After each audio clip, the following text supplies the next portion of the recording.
আসসালামু আলাইকুম আরহামতুল্লাহি ওয়াবারাকাতুহু। আলহামদুলিল্লাহ, আলহামদুলিল্লাহ ওয়া কাফা ওয়া সালামুন আলা ইবাদিহিল্লাযীনা ইসতাফা।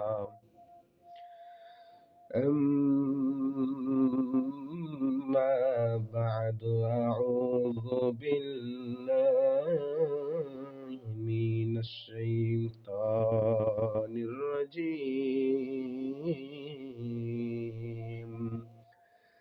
بسم الله الرحمن الرحيم. ظهر الفساد في البحر بما كسبت أيدي الناس.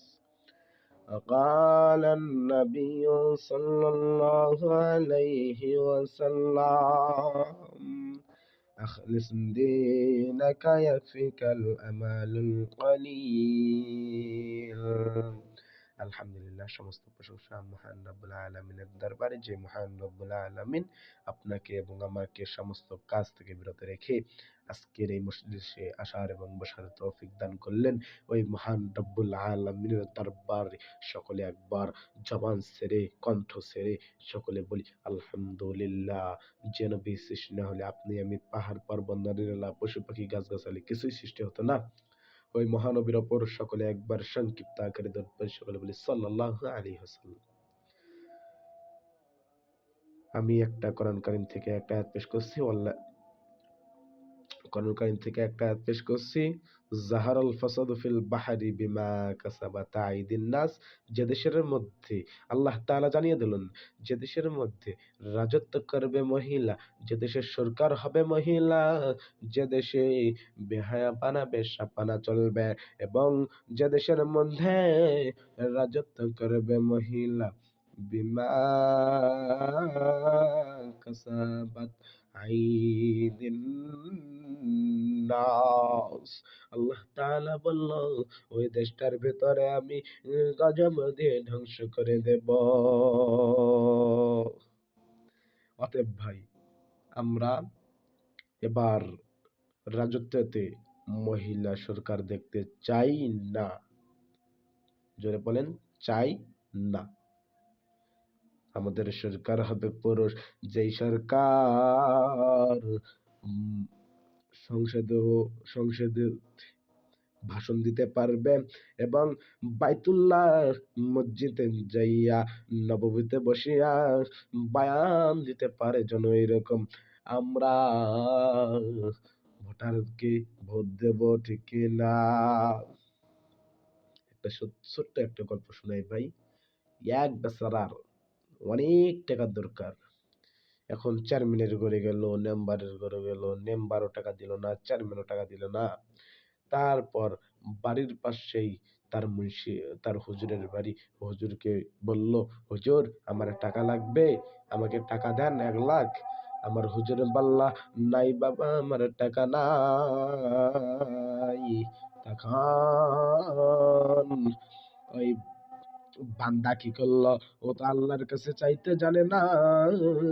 ও একটা বেলুন আনলো, বেলুনের মধ্যে চিঠি লিখলো, আল্লাহ আমার নাম আমার বাপের নাম কলিমুদ্দিন, আমার নাম সলিমুদ্দিন, আমার 1 লাখ টাকার খুব প্রয়োজন, আল্লাহ আমাকে টাকাটা দিয়ে দিও।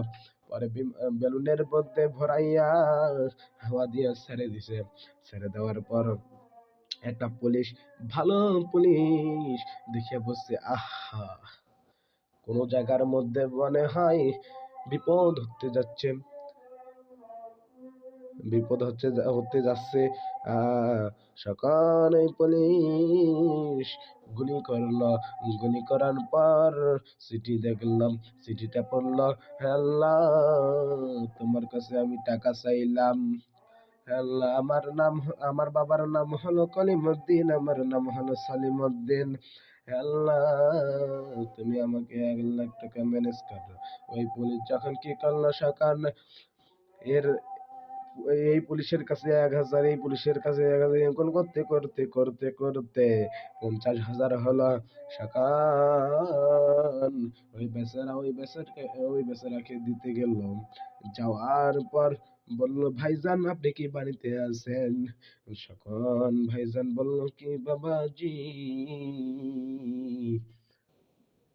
তখন বলল, আপনি কি ১ লাখ টাকা চাইছেন আল্লাহর কাছে? আল্লাহ তো আপনাকে ৫০,০০০ টাকা দিছে। আপনি ৫০,০০০ টাকায় নেন, আর ৫০,০০০ টাকা পরে দিবে। আবার ওই বান্দা যখন কি করলো, আল্লাহকে বলল, আল্লাহ এমন লোকের দ্বারাই টাকা দিয়ে পাঠাইছ যেই লোক ঘুষ খায়। আমার ওইখান থেকে ১ লাখ আপনি দিছেন, আমি জানি আপনি ১ লাখ টাকা দিছেন। ওইখানেতে ৫০ টাকাও মেরে দিছে, আর ৫০,০০০ টাকা আমাকে দিছে, আর ৫০,০০০ টাকা ও মেরে খাইছে। বলেন তো দেখি ভাই, টাকাটা কে দিল? টাকাটা দিল পুলিশ। অথচ পুলিশের এ দুর্নাম হলো কথা বলেন। আমাদের যুগে এরকম মুসলমান আছে না নাই? আছে।